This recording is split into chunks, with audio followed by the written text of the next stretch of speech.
Syederalun, sebanyak 1.675 calon mahasiswa baru atau camaba Universitas Al-Muslim atau Muslim Pesangan Biren pada Sabtu 1 Juni 2024 mengikuti ujian tulis berbasis komputer atau UTBK penerimaan mahasiswa baru Universitas Al-Muslim atau SPMBU Muslim gelombang pertama tahun akademik 2024-2025.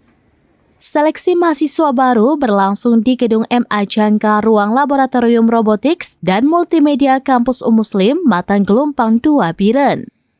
Ketua Panitia SPMB 2024 Dr. Alfi Syahrin MPD mengatakan peserta yang akan mengikuti ujian tahap pertama sebanyak 1.675 calon mahasiswa baru yang telah mendaftar pada tahap pertama yang dibuka sejak Februari hingga Mei 2024. Jadwal ujian berlangsung selama 3 hari mulai dari 1 hingga 3 Juni 2024. Para peserta tes tahap 1 berasal dari sejumlah sekolah tingkat atas dari berbagai kabupaten kota di Aceh dan yang berasal dari luar Provinsi Aceh mengikuti tes secara online.